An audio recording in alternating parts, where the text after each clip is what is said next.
Bahagia. Okey, sekarang kita nak cek isteri. Mula-mula isteri kita cek apa dia? Hormon. Kita kena cek hormon isteri. Nampak tak?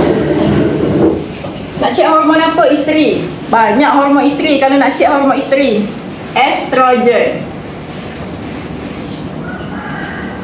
progesteron. Tulis.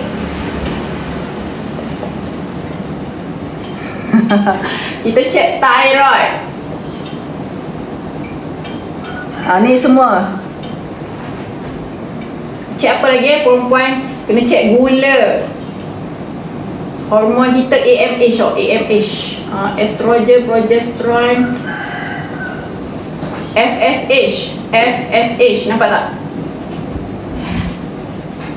FSH. Kena cek dulu hyperthyroid tu. Kena rawat dulu hyperthyroid. LH.